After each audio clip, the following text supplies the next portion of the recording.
Nashville Predators fans, if you went to bed early last night, I got a story to tell you.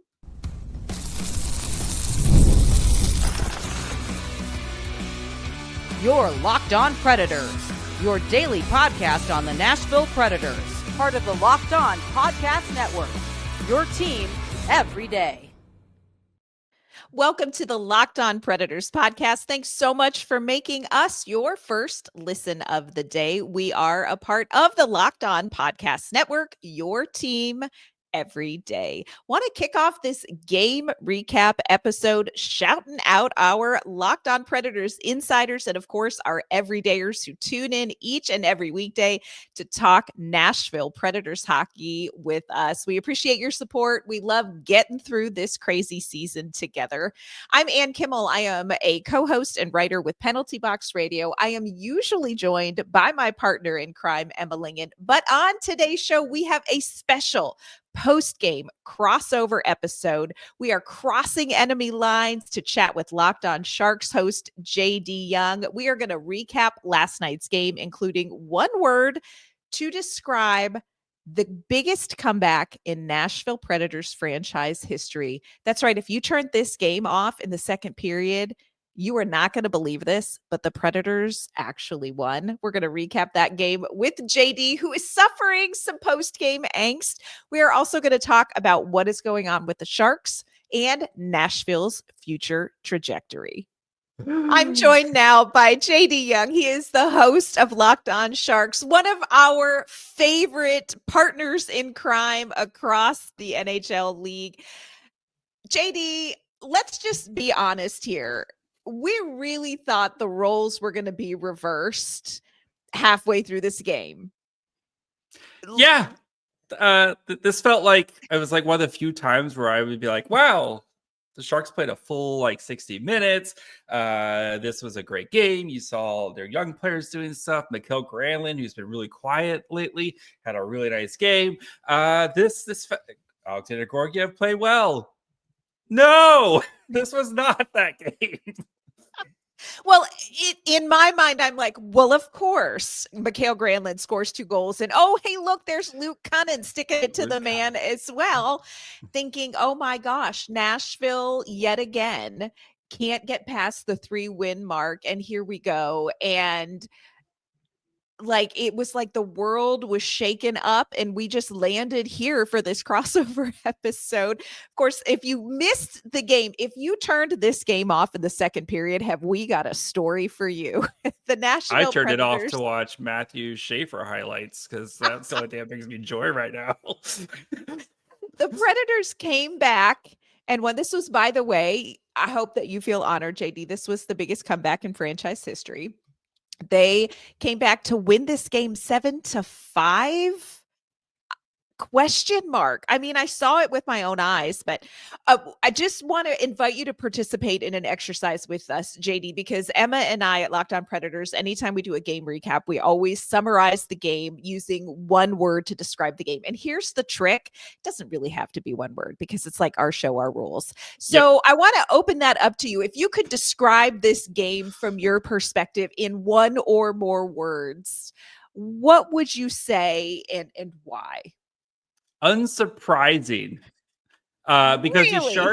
the Sharks have found so many ways to blow games, blow leads, and they just found a new way to do it tonight. And the fact that this game, that Nashville won 7-5, that's not actually the surprise. There was still 15 minutes left in this game when the Nashville took the lead. The Sharks had plenty of time to come back and stuff, but this team, though, they are such a young team, and this is a team, again, last year was one of the worst teams in modern NHL history, especially when it comes to score differential, goal differential. They had a -150 last year. You have basically the entire franchise is on the shoulders of an 18-year-old child, who we're going to talk about more in a little bit, but this team, right, they don't have a captain. Logan Couture has basically been banished to IR land for the rest of his career. They don't have this team can be very directionless, and especially when they get leads, they just don't have the maturity of a team to close out. And even a 4-goal lead is not safe for the Sharks to try to save. And so yes, as crazy as it was, as soon as like Nashville made it 5-3, I was like, this game's over. Like, there's no way the Sharks are winning this game. Wow. It's so funny because the things that you're saying are things that I think I would have said, minus the word young. My one word to describe this game is delete, because I started writing down my notes for this crossover in the second period. And I was like, okay, here's what happened. Here's why Nashville can't get it done. Here's why Nashville can't win 4 in a row. Here is why Nashville is so tripped up consistently this season. Here is why Nashville cannot take a punch in the face and respond. And then I'm sitting there putting the finishing touches on some other notes, and I'm looking at the score and I'm like, delete. And then I'm delete. And then I'm like, delete. Start And I had to just start new document. Yes. Because and you say unsurprising. I will say this is a very surprising win for the Nashville Predators this season, because this is not a team that has showed a lot of resilience. This is not a team that I would necessarily classify at this point in the season as being mentally tough enough to come back in any sort of situation like this. I think of their wins, maybe 4 of them, they came from behind, and they just haven't had that. So it is actually very surprising to me. Yeah, I thought this was going to be a really different crossover episode. Not going to lie. Yeah, I mean, I think my kind of biggest takeaway is kind of like I mentioned, right? Is this? I mean, if you told me the Sharks get chase Juuse Saros after the first period, right, and like they have a 4-goal lead at some point, like, awesome. But again, I've watched the Sharks team so many times. Even yesterday when they had a lead against the Bruins, blow that lead. Like, it is a constant thread in every Locked On Sharks episode of, wow, this team is really good for 40 minutes. I call them a 40-minute team, right? This is a good 40-minute teams. They can play tough. They can play with anybody for 40 minutes, but they just don't have that extra gear, right? And you saw Nashville. They started to kind of get some confidence. They found that extra gear, and the Sharks just don't have that extra gear right now. Do I think they'll get it in the future? Of course I do. I think Macklin Celebrini is going to drag this team at some point, kicking and screaming to wins. But right now, this team, they just don't have another gear. And as soon as they got up 5-1, I tweeted out, I said, you have a 4-goal lead. I don't care. You can't get complacent. They went into neutral, and then look what happened. They stopped skating. They stopped forecheck. And this team, the Sharks were dominating on the forecheck in the first period, right? And they were. They just stopped. They stopped doing everything. They started puck watching. And that's just an immature team right now that is trying to find its way. Yeah. And again, I come back to, you're talking about an immature team that struggles with that. Nashville is like chronologically very mature as a team, but they have struggled with the same thing. This is a team that you look at the roster and you think, okay, this is a team that's got experience. This is a team that has battled, and we've got Stanley Cup winners on the roster. And yet I will tell you that when the Predators were down 5-1, I was like, I would have bet my firstborn and probably my youngest and said, there is no way, because Nashville, for as chronologically mature as they are, they don't have that. Like you said, they don't have that killer kind of finish thing. They haven't developed that this season. Yep. And, like you said, we've seen one game, I would say, from the Predators this season that was a 60-minute game, and that was Saturday night against Minnesota. They take their foot off the gas. It's so strange. When you look at this game, who stands out to you for the Sharks? When you look at it and you say, okay, I'm gonna look at, like, what am I going to take away positive? Who stands out to you? And then is there a player where you're like, hey, friend, let's have a talk? I think Macklin Celebrini, you saw, especially early, you saw what makes him going to be a special player, if he's not already a special player. Just his ability to scan, the way he plays in all 3 zones, his ability, like you saw, I felt like this was going to be a I've been kind of waiting for Celebrini. Celebrini has been playing really well, but I've been waiting for this, like, 3-4 point, like that game where you just kind of be like, okay, Celebrini's arrived. Like he is that dude. And I thought we were going to get it tonight, especially if, he scores right off the jump there on a great breakaway. Just an absolute snipe. And the way that kid can shoot the puck, again, he's 18. I thought he played really well. And even at the end, right, when the Sharks started to show some signs of life in the last 5 minutes, it was him leading the charge, and it was him with the puck on his stick and him shooting. And you felt like if anybody's going to do it on this team, it's going to be that kid, and he's going to be the one to do it. I mean, there's plenty of goats to pick, the negative version of goats to pick in this game, but the defense was a mess. The team stopped skating, but Alexander Georgiev, there's a reason why they call you Forviev, and like you got to make some saves there. Like when the team is flailing, like that's where you want your goalie to like be like, guys, I got this. And again, like not put in the best position, but you can't stop. Like I think he had 5 goals on 12 shots at some point in this game, and you got to make some saves there. You got to keep this team in it, and I think, he's my guy. How about for you? Who's the one guy that you point to tonight as like, who's your 2? I guess. That's so interesting. For odd reasons, I'm going to actually pick 2 people, and they're probably not the players that jump out to you, but I want to shout out Steven Stamkos. And when you think Steven Stamkos, you think one-timer on the power play. But Steven Stamkos had a couple plays tonight where he just was all out. Like he was diving to clear the puck. He was skating back to back check. Just doing those little things where you needed a player that says, okay, we've got to give it our all. I'm going to give it our all. The other one I'm going to shout out is Tommy Novak. Tommy Novak has had such a tough season, and he has played pretty well these last couple of games. And you saw Tommy Novak being more aggressive. And that is not a word one would associate with Tommy Novak. Tommy Novak, very gentle spirit. Like, I don't think he even says, gosh darn it. Like, he's just a very gentle spirit, but you really saw some more from him. I mean, okay, here's the one. And he was a goal scorer. And Justin Barron, he's a new fella. We got him in the trade with Montreal. We traded Alexander Carrier, who we have loved at Locked On Predators. And I liked Carrier this offseason. I was very much on the Sharks should try to get Carrier this offseason. Yes. So, but anyway. So fantastic. He really was great. Very handsome too. We actually refer to him as the Viscount because we're like, he is most likely to get a role on Bridgerton. just looks alone, straight looks. Yep. But Justin Barron has come in and look, it's a different defensive structure and he is still learning. And so there is grace upon grace for that. But man, did he have a couple plays where you were like, that was a turnover we did not need to see. He did redeem himself as he does at times, scored a goal, but still it was a little woof for us on that one. So coming up, I want to talk a little bit more about Macklin Celebrini. I feel like this could be a whole 30-minute podcast about Macklin Celebrini. I want to talk about that. I could talk all day about Macklin Celebrini. That's the only thing that keeps me going right now.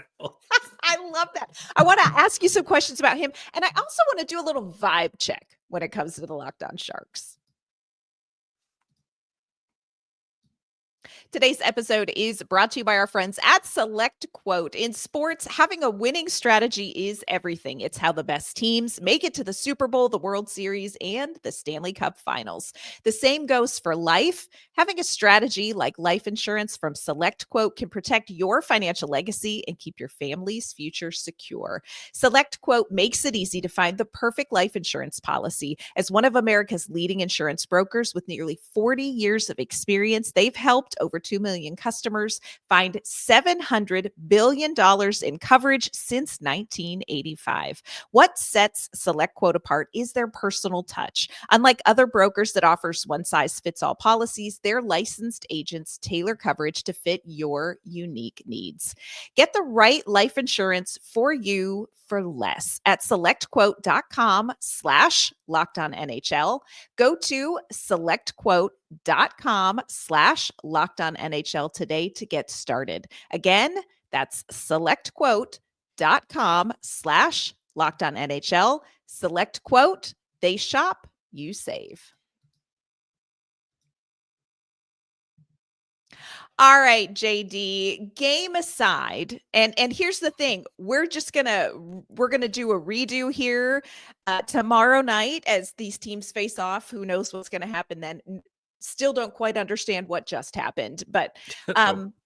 in general, want to get some questions to you about the Sharks because the Sharks are like my secret team that I like sneak watch because I love the vibes. Now, I know that the vibes probably feel a little indigestion-y tonight, but Yes. overall, I want to know for, you who cover the Sharks, what are the vibes like with this team? Because even though their record may not show it, there seems to be an energy going on with this group. Yeah, definitely. I mean, this team has struggled since the pre-COVID when they lost to the Western Conference Finals to the St. Louis Blues, who had checked their way to a Stanley Cup that year. But since then, this team has been very kind of directionless.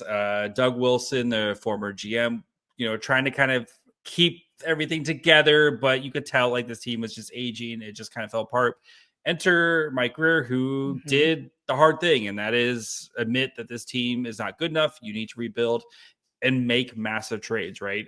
You think about a GM who traded away Tomas Hertl, arguably one Yes. of the most popular players in Sharks history, Timo Meyer, Erik Karlsson, the list goes on and on. Brent Burns, like Maker is very popular because of the stuff that he has done to get this team back on track. And you're starting to see some of that with a fruition with that, right? William Macklin in his second full season has really turned into a stellar top 6 player for the Sharks.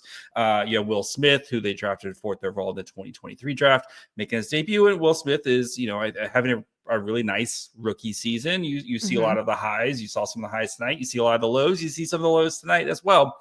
But then this Macklin Celebrini Oh kid, who my the gosh. Sharks tanked very hard for last season.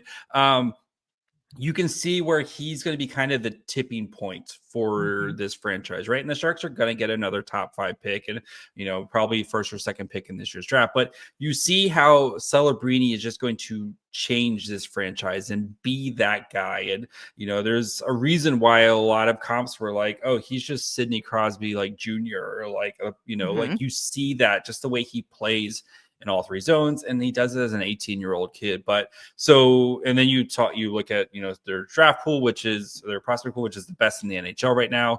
They got some dude that you may have heard of called Askarov this We're gonna get to offseason. that. We're gonna get to that. He's really sick right now, poor guy. He lost a lot of weight, but Oh. yeah, the bug running through the locker room. He was one of the big guy who kind of dealt with that. But like you can see that this team, they have so many high-end picks. They have so many young players who are going to start to kind of enter the NHL here. And you see the direction of this team of being a team that's competitive, hard, fast. Like you see kind of all those cliche words, but you see like how this thing is coming together. So while games like tonight happen and you see less of this compared to especially last year where they were getting blown out like 7-1, they had 2 games in a row where they let the other team put up 10 goals like in back-to-back games. Like Oof. you're not seeing as much as that, and you're seeing a much more competitive team, but this team is still, they're kind of the master class tank where Mhm. they're being more competitive, but they just lose like every game by 1 goal. I think they lead the NHL with most games lost by 1 goal. And so they're going to get another top pick, and you're seeing progress from the young players, and there's just a more competitive team. And you can see how the future is going to be really bright for San Jose. Yeah. And San Jose is what makes it very, very tempting for Nashville Predators fans to say, we got to tear it all down. Barry Trotz is not going to do that, but it does make it It is look like an appealing option. it is a long, hard road. Like again, the Sharks they had not been to the playoffs since 2019. All Mhm. right, pre-COVID. Um, the first kind of real pick that they should have had, like top 3 pick, went to Ottawa as part of the Tim Stützle, or as a part of the Erik Karlsson trade, right? For Tim Yeah. Stützle. Um, this team, they were just kind of that creamy middle team that's death, I think, in sports. So just being that team that Mhm. you're directionless, and it really hasn't been till the past couple seasons where the Sharks actually have a direction. And yes, tonight sucked. Like tonight sucked for Sharks fans, But this is going to be one of those games where it's like, okay, when you're picking top 2 in this year's draft, it's like, okay, that game was a big game for the Sharks to lose. And yeah. So, yeah. All right. Let's just talk about the elephant in the room. Let's talk about Yaroslav Askarov, who we adore personally. But I have to tell you, like, the whole way things went down here in Nashville left kind of a taste in some people's mouth. And, also now I'm worried that he lost weight because let's face it, Asky did not have a ton of extra meat on his bones. So no. how I worry. Yes, that's the mom in you very much worried the right mom there. in me. Yes. I'm like, somebody beef him back up. But just give it to us straight, JD. We can take it. How is it going with Yaroslav Askarov? Just say it out loud. Brilliant. Shut up. He has been everything Sharks fans hoped for and more. I watched him plenty in the Sharks, set him in the AHL to start this season as a part of their plan, right? Starting the AHL this season, we're going to we want you to play big time minutes on a very good Barracuda team, and the Barracuda team's been pretty good this season. And we want you to be the guy down there. And he has been the guy down there, right? He started the season with 2 shutouts. Like he was absolutely dominant to start the season. Vitek Vanecek gets hurt. Really random play where he gets a puck. He's sitting on the bench, like as the backup. Puck hits him in the face, like orbital bone. So he's been out for 6 weeks right now. So Askarov's had to play, and he has been stellar. Last couple games a little bit shaky. I'm gonna say, like, again, last game he missed probably about 4 or 5 games where he was the backup because of an illness where, like I said, he lost a bunch of weight there. But you see just the athleticism, his ability to kind of read plays, his ability to control rebounds. He's just so much fun, and you just tell every time he plays, he is so much fun. He's such a joy to watch. I've gotten a chance to see him live a couple times. I got to see a nice shutout game in the AHL, the Teddy Bear Toss game, which was great. Come on. Yes, shutout in that game, and then I got to see them play the Flames where I was like 10 rows behind them, and the Sharks' offense was non-existent in that game, and he was excellent in that game to even keep it as like a 3-1 type of performance. But once the Sharks improve their defense, and that's kind of the big thing that they need to really kind of work on, you see, like, if Askarov continues the way he's going, like, yeah, he has been brilliant. I'm very excited for him. And I know every Sharks fan is just like, if he doesn't start like 2 games in a row, people are just like, where's Askarov? Why isn't Askarov playing? And it's like, guys, you can't run him into the ground now. Like, don't run him into the ground now. It's not worth him playing like 50 games behind this defense right now. So, but no, he's an absolute joy. He is such a competitor too. He'd be like, put me in, coach, for 50 games. Put me in. I can 100% take it. 100% take it. That's one of those, you have to protect them from themselves at some point because it's not like you want him playing meaningful games when the Sharks are like going to be competitive.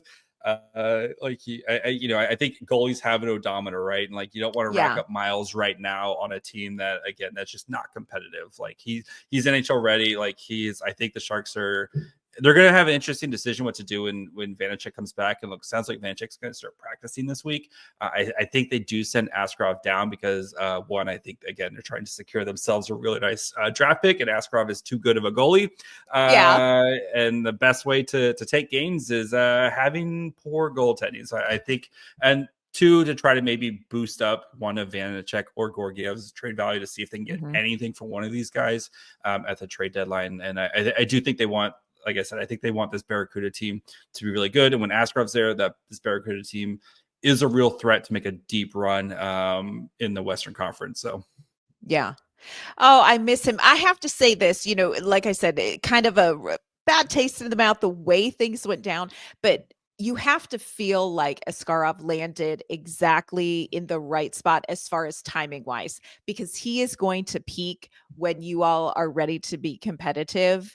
And it is going to be a heck of a lot of fun. I cannot wait. That's what's keeping me through these 7-5 losses where you give up 1,000 goals in a row. Yes. Forviev is just going to be up there with the other like random goaltenders the Sharks have run out through the past, like the couple of years. So I can't wait for Askarov. I can't wait for full-time Askarov. It's going to be great. Next year is going to be so much fun when he's a full-time NHL player next year. Like it's going to be so much fun. Oh, take good care of him for us. We are. Okay. All right. Coming up, we're going to try to answer some of the existential questions that the Nashville Predators have been wrestling with all season. Friends, it's going to be a challenge.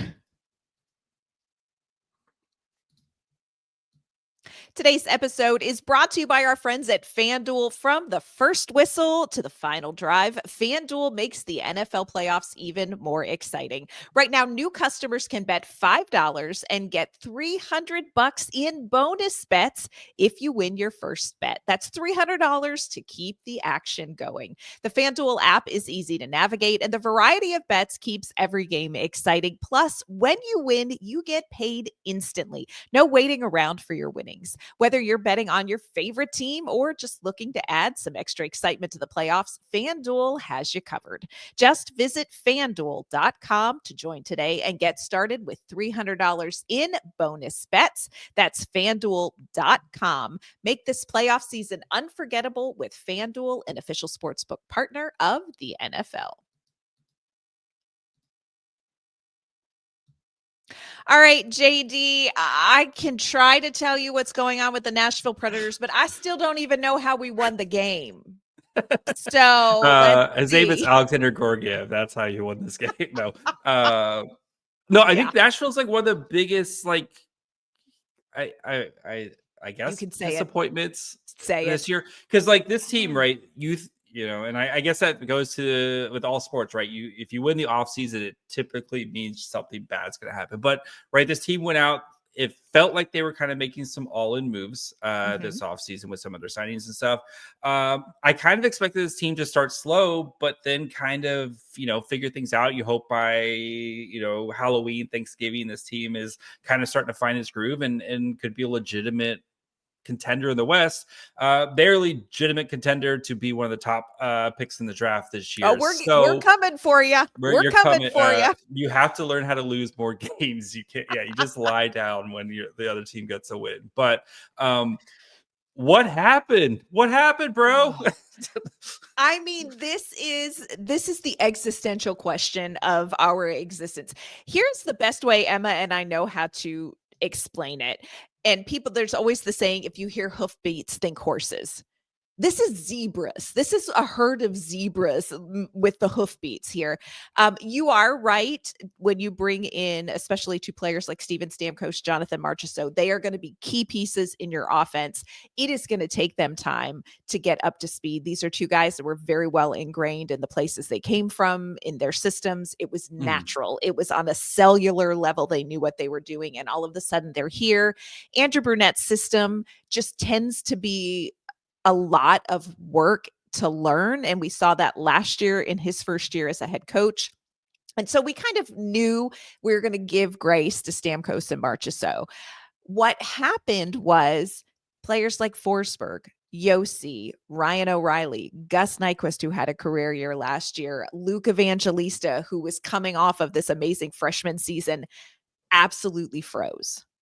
And it was so hard to sort of analyze. And I don't know that the team yet is to a place where they could go, this is exactly what happened. But if I had to guess, I would say that there was a very subconscious, not conscious, but a very subconscious deference to Stamkos and Marchessault, where these players who had been in Nashville, who needed to carry the team until Stamkos and Marchessault got up to speed, were deferring to them and not carrying the team. And it took some time to sort of figure out who this team was with these new pieces.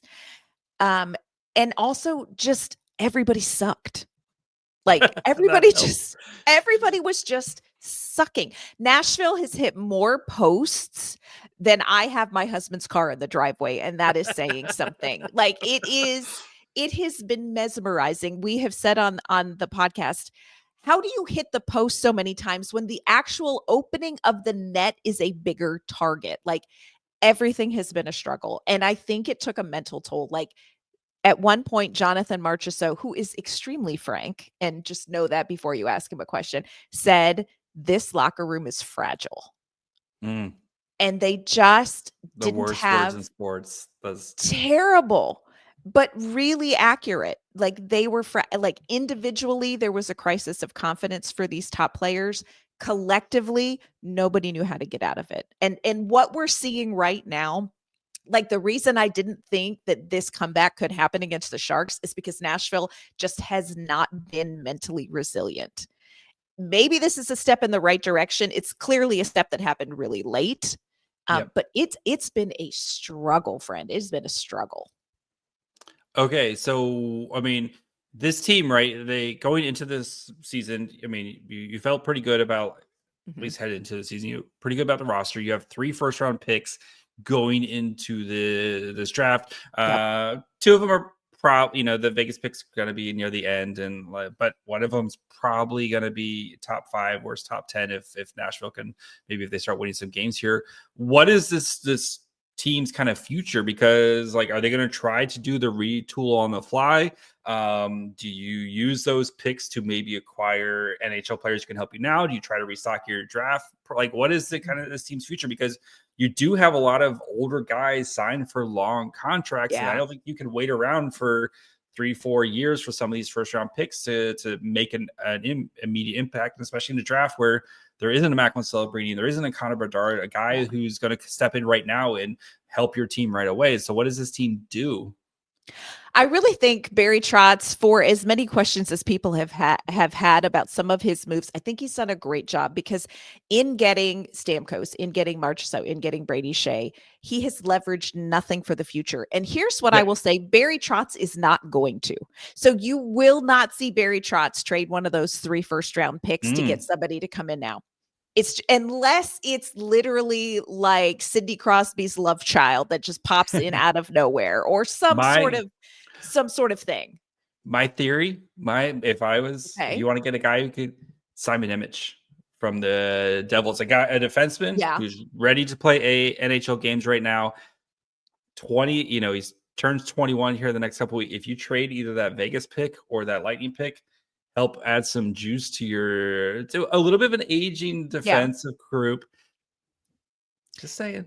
He won't do it. I tell you right now, I think you would have to pry one of those picks out of Barry Trotz's cold dead hands, because the one thing that he won't do is leverage the future. He knows that there is this sort of fun little next 2 to 3 seasons window if you can tinker with what you've got.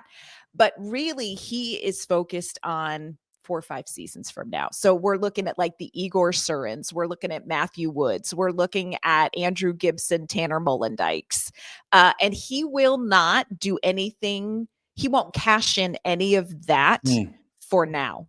He will take what he has now and he will build culture with it for then, before he will give up anything that he's investing in that longer term future. And it's been really interesting to watch him try to walk that line of, now and not yet. I think I get it.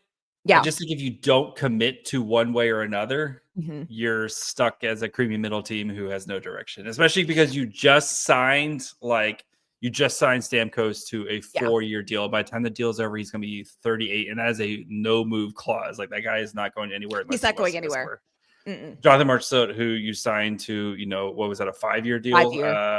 5-year deal with no move clause. That guy's not going to, and so he'll be 39 when that contract expires. You have Philip Forsberg, he'll be 35 when his contract. Like, I have seen this before with guys named Patrick Marleau, Joe Pavelski, Joe Thornton, Logan Couture. Like, these guys, like, I worry that you're going to be that team that is, even if you get to the playoffs, you're just not going to be good enough because to get through. And maybe getting to the playoffs is fun and stuff like that, but you don't want to be the Minnesota Wild where you get to the playoffs every year and you get knocked out in the first round, and then you're like, Nashville, we have done that. Like, we have mushy middle written all over our faces.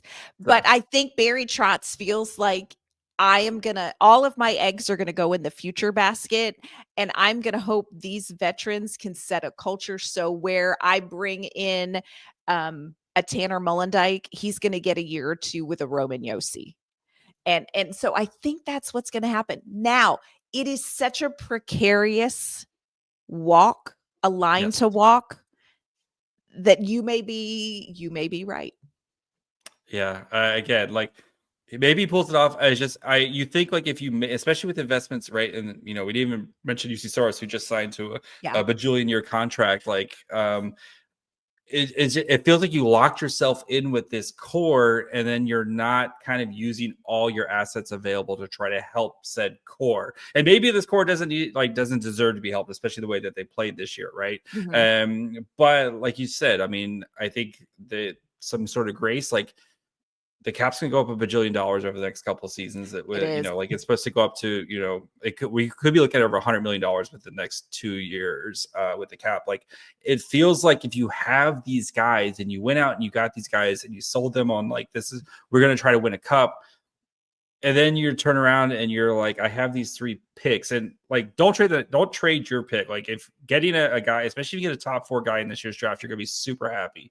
Yes. But like those other 2, it feels like you could get something that could really help you now or within the next year or 2 for a team that has so many veteran guys. And you hate to see if you're a Golden State Warriors fan, the 2 timelines where we're going to have Steph Curry, we're going to build around Steph Curry, but we're also going to build around these young guys because we got some young drafts, and it didn't work. And now you have an aging Steph Curry and you got nothing to show for it. And it's just Steph Curry out there doing cool Steph Curry things. But that team is just not competitive night in, night out because they didn't develop their guys properly, and they didn't use those picks to help Steph Curry win now. And this is exactly what it's reminding me of. And I know hockey's way different. It's way easier in basketball to find a guy who can impact your team right now. But I just, as someone who lived that life of like, hey, we're going to try to have some like Tomas Hertl and Timo Meier and Lone Couture and Erik Karlsson and Brent Burns, the pieces are still here. We can just kind of build around it. At some point, you just got to pull the Band-Aid and just start. And because if not, it feels like you're just going to be like, as those guys, your core guys start to age out, your younger guys should be coming in. But again, like you haven't really fully committed to it. So Trotz is hoping for overlap that's going to make a difference. But again, you got to walk that out very carefully. And he really will not give up any future assets for an aging player at this point. Like it will be someone young for that next window, I think. But I don't know, Barry Trotz, we'll find out. Barry Trotz talks in a stream of consciousness. So, we'll find out his plans sooner or later. He has a big off season he has a big summer to try to, I'm Nashville's off season is up there with one of the most intriguing off seasons, and kind of see how they handle this because if not, then all your off seasons signings this year is just going to feel like kind of like a waste. Yeah, that was fun. That was cool. And actually, it hasn't been super fun. It's not. It's super fun. That's the worst part. No. Yeah. You just look at Puckpedia and you're like, you keep waiting for those years to cross by. You just keep, believe me, I'm still watching that Mark Edward Vlasic contract. Just waiting 2 more years, hey, look, 2 more years. We're still playing Kyle Turris. Thank you very kindly, Kyle Turris. Yes. Love that. Love that. Looking ahead to the game, we're going to be right back at this. What is one key for you for San Jose in this matchup? Finish a game. Finish them. Like, please finish a game. I think that's the big thing. It's again, like this team has lost so many of these games where it's just you had the lead. Like if games were 20 or 40 minutes long, the Sharks would be one of the best teams in the NHL. Like they would be so good. But like it's like you see it, they play so great in one period and then they just kind of fall apart. And I think for the Sharks, it's how do you pull yourself off the mat? Because this is one of the worst losses of the season. Like especially being up 5-1, it felt like you celebrate. Like it felt like okay, end of a long road trip. It's been a tough road trip. You were in most of these games and you ended up losing. How do you pull yourself off the mat, and can you do it? And I think Askarov, I expect Askarov to start on Thursday. I think Askarov's gonna be jacked for this game. He is. It would have been nice to see Askarov in Nashville for this game, but I do think Askarov's gonna be jacked. And I think the team is gonna try to rally around it. But yes, can you finish? Like, treat the game like it's 0-0, because that's their problem. Is as soon as they get up one, they just don't, like I said earlier, they just don't have that other gear. So I think that is a huge thing, is can you finish a game? Yeah. Nashville is one of the worst road teams in the league, and you're welcome. So let's see if they can get some sleep at the Hilton. Maybe they need to stay at a Holiday Inn Express and be able to come out and play, on a professional hockey level, because the road games have been such a hitch in the giddy up for this team. And I mean, I can tell you, like, this player needs to step up, or they need to win on the road. They have not been able to do that. So it will be very interesting to see if Nashville can take some momentum and some confidence from this comeback win and translate it on the road in a different time zone. For the love, I don't know, man. It's going to be, after this game, I don't know. I'm very excited for Nashville to be up like 5-1 and the Sharks to come back and score back and win that game. Yeah. And you know something? That could happen. Celebrini, like, last minute goal to win it in regulation. And something like that would be fun. So, actually, it'll be Luke Cuttin. Of course it will. Or Mikhail Granlund. Or Yaroslav Askarov goalie goal. Oh, that would be great. Askarov goalie goal assisted by Granlund and Cuttin. Just the Nashville killer. Just stab. Oh my gosh. JD, could you always love talking really quick with you. Yes. Could you imagine the Askarov celebration on a goalie goal? Okay, hold that thought. Because I think it would be like I don't think they could show it on TV, to be honest. Like, if like that, I don't think they'd be able to show it on TV. Like, it might be the Joe Thornton 4-goal trick. Like, we might get that type of situation if Askarov scores a goalie goal. He will literally skate up and down the Nashville bench and with his Russian accent be like, how do you like me now? Yeah, or like Barry Trotz up in the, just pointing at Barry Trotz. Just pointing at Barry Trotz. Box, yeah. It would be fun to watch. Oh my gosh. We don't need to see it. Just the imagining it is fine. That's plenty enough. Lord, I kind of want to see it now. And honestly, again, I say anything can happen. Anything can happen, yes. Anything. JD, it is always such a delight to catch up with you. And again, a delight to sneak watch the San Jose Sharks. I know this game didn't go the way that you would want them to, but I like the vibes. It's going to be fun to see what they can do. Yeah. Will you let everyone know where they can find you and where can they find your show? Of course, you can find me on Twitter and Blue Sky at My Fry Hole. You can also find the show wherever you get podcasts. And of course, you can watch on YouTube as well. I know Nashville fans, you're probably going to be into the draft for the first time in ages. Yes. We do a lot of great draft stuff over at Locked On Sharks to get you guys ready. So, and since these teams are going to be picking pretty close, you'll probably want to check out who could be available. So, yeah, it's going to be interesting to watch that. We'll have to do like a little draft crossover as we get closer to that. You can, of course, find our podcast at LO_Predators on social media. You can find us on your favorite podcasting platform and on YouTube. You can find me on social media. Just be nice at ANK_Mama on ice as well. JD, delightful. We'll see what happens tomorrow night in this rematch. And here's to Yaroslav Askarov not scoring a goalie goal, my friend. Maybe one.